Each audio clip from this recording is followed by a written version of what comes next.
Halo semuanya, apa kabar? Kembali lagi saya Daniel di sini. Selamat datang di channel Bakuliah. Di video-video sebelumnya, saya telah memberikan tutorial untuk dosen membuat konten, yaitu presensi. Kemudian ada assignment, pembuatan tugas, dan ada forum untuk dipakai dalam diskusi kelas. Nah, saat ini saya akan membahas tentang enrollment. Nah, enrollment itu apa? Enrollment itu membuat pengguna LMS menjadi partisipan dalam kelas mata kuliah dari Bapak Ibu dosen. Nah, enrollment dalam LMS itu ada metodenya. Kita bisa langsung lihat metodenya seperti apa. Kita ke administration, kemudian kita ke users, kita expand dulu. Nah, kemudian di sini ada enrollment method. Kita klik. Nah, di sini ada dua. Yang pertama adalah manual enrollment. Yang kedua adalah self-enrollment. Jadi yang manual enrollment ini adalah enrollment yang dilakukan oleh admin LMS.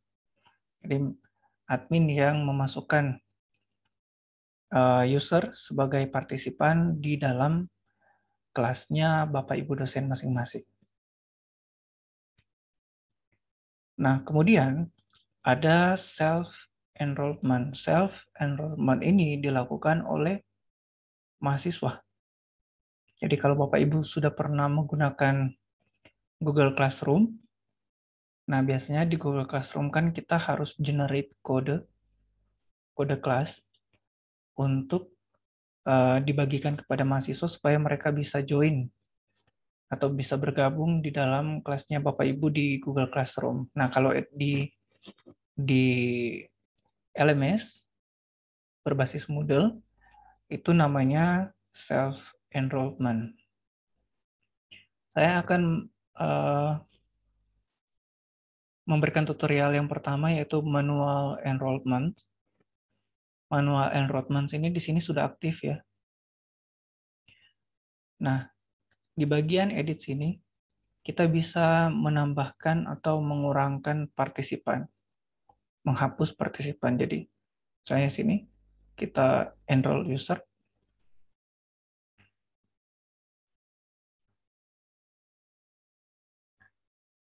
Nah, seperti ini. Kemudian kita bisa menambahkan partisipan di sebelah sini, di bagian search, sebelah kanan. Kita misalnya mau menambahkan satu orang mahasiswa.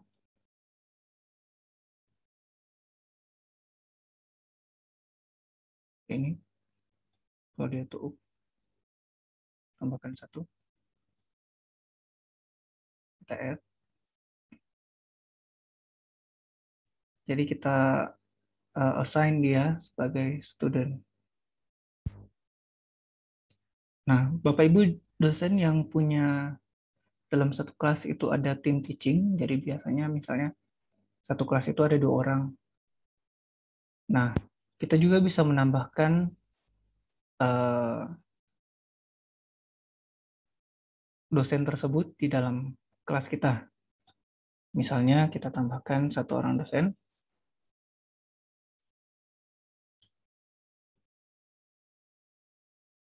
Oke, ini ya. Nah, kita assign-nya jangan assign sebagai student,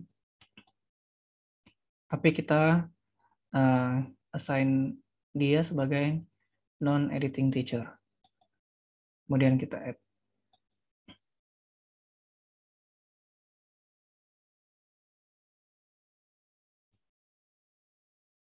Nah, caranya seperti itu untuk manual enrollment.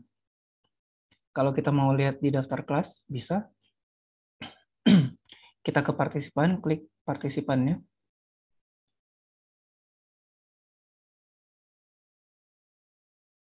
Nah, ini rekan saya Intaryanto sudah masuk sebagai non-editing teacher. Jadi kalau non-editing teacher itu dosen yang tidak bisa mengedit konten, jadi hanya bisa memantau seperti itu. Kalau sisanya ini mahasiswanya, tadi saya sudah tambahkan ini satu orang, ya sudah berhasil. Nah itu untuk metode pertama, cara pertama kita menggunakan enrollment. Kita balik lagi ke enrollment method.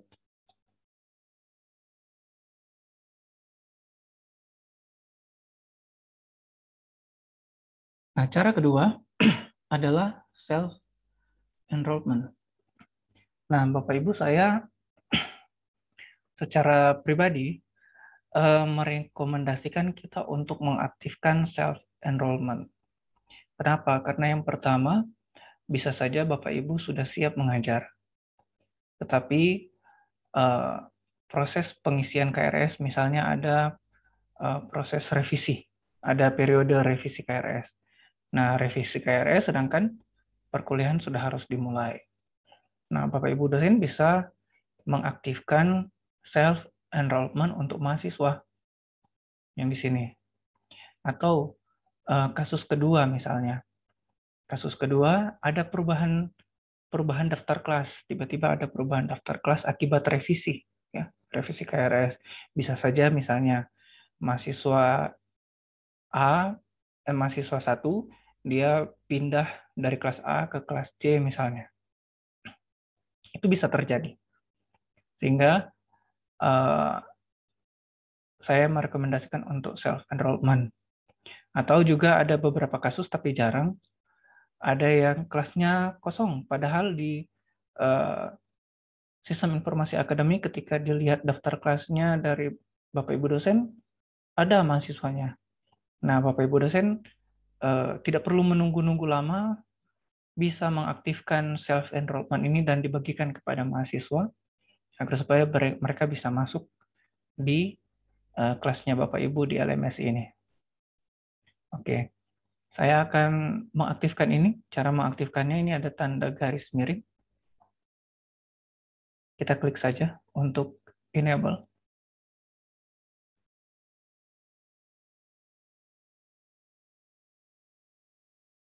Nah, kita sudah enable ini. Kemudian, kita akan mengatur enrollment key-nya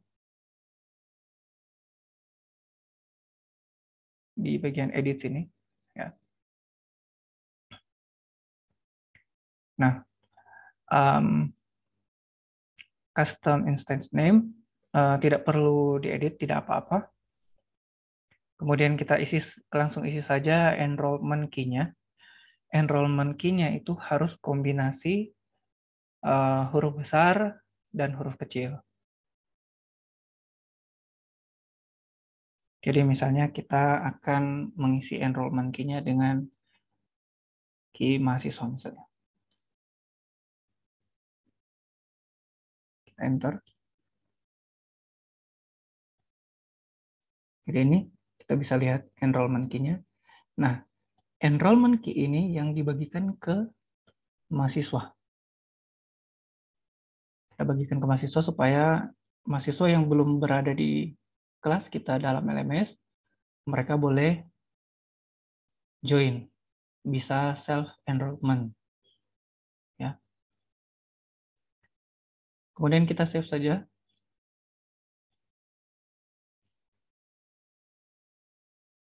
Selesai. Nah, jika seperti ini, mahasiswa sudah bisa langsung join di kelasnya Bapak Ibu.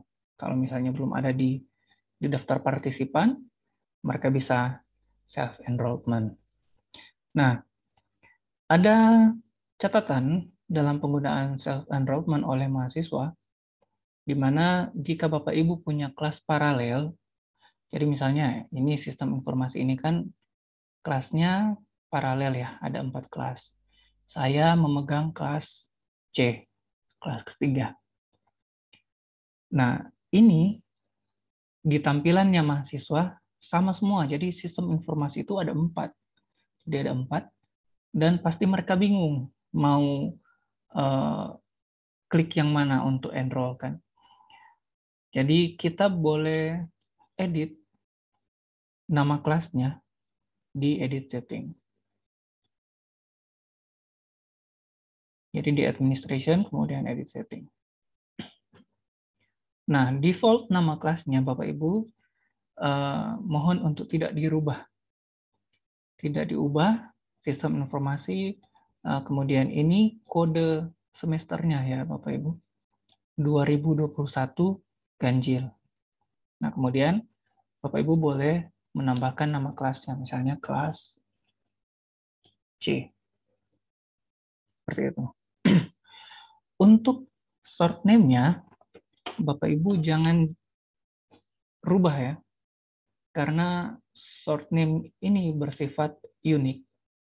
Dia hanya ada satu di data LMS. Jadi short name ini juga penghubung antara kelasnya Bapak Ibu dosen dengan kelasnya Bapak Ibu dosen di LMS dengan di sistem informasi akademik. Jadi dihubungkan dengan kode ini ya. Jadi mohon kode course short name-nya ini jangan diubah. Jadi yang ubah hanya full name saja. Kemudian kita simpan, save and display.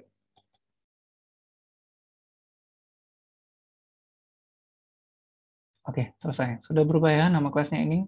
Bisa dilihat di atas. Sudah berubah.